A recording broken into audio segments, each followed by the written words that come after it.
Appears to do, yes. Does a shooting iron that doesn't shoot bullets count as working?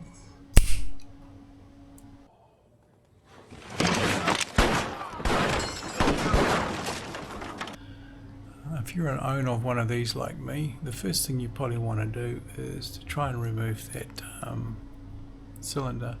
Unfortunately, you can't. In the factory, I think they press that in so that you just can't remove it. I tried. No matter how much you put pliers on it or whatever and try to turn it and pull it out, it won't budge. Unlike the Denix, when you pull that one apart, you can remove the cylinder. On YouTube, I couldn't find anyone who pulled this apart and showed you how to put it back together again. I've done it many times since and it still takes me a long time. Every now and again I get it first try.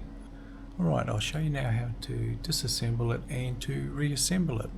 Yeah, up in the corner here you can see it says that we don't recommend to disassemble. It holds your hammer, trigger, and this holds the whole frame together because it comes apart in two. I'll show you in a minute. So you just unscrew this one first. You know, I'm really good at taking things apart, but putting them back together, I'll tell you what, not so good.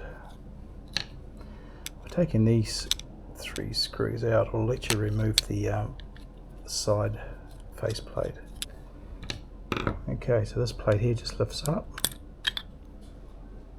That's what it looks like underneath. You've got the spring here, which is goes into the trigger. You can see the trigger there.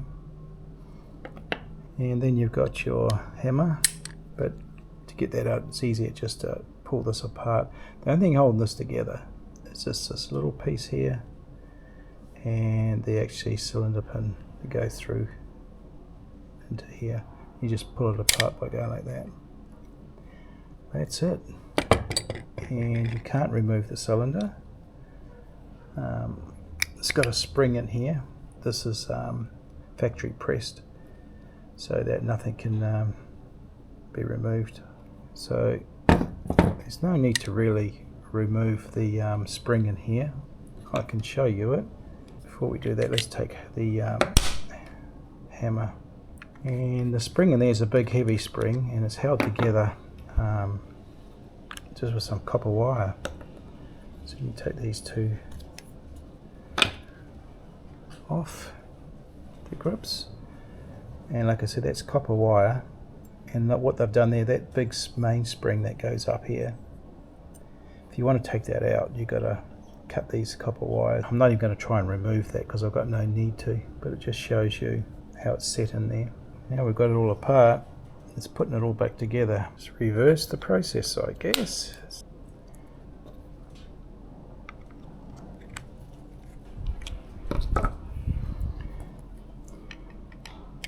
Push those back together like that, so that the cylinder pin at the end here is locked into place there, and this is pushed in. You can push that in there, the trigger, drop it in, the hammer goes into there, then we drop the spring into there, selector pin goes there, just getting hold of it there, now it locks in the back of that spring, and it's basically ready to put the faceplate on. Now this is the tricky bit. If you get this first pop, you're doing well. Are we doing well? No, I don't know. Let's have a look. I think the long one goes here. Sometimes you've got to push that down. There's a bit of tension on the screw, so you press that down to take the tension off so you can screw it in.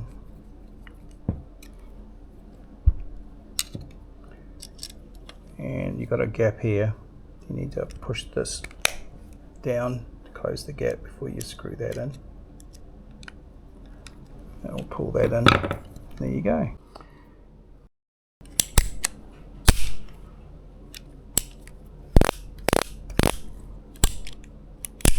The U-Bertie. To magnet, listen to that. You see the difference from the real one? This one too, the weight, and the weight on this is definitely a lot heavier. And the trigger is a lot wider, so it's really, really good for if you want to do that sort of thing. Whereas on here it's a lot thinner.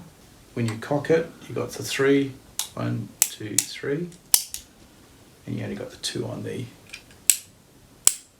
one. It's not too bad. This is my favourite.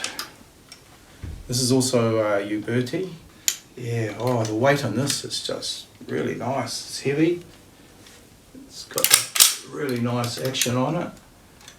And the colouring in here, how they do it, beautiful. Same with the revolver. Both really the same type of look.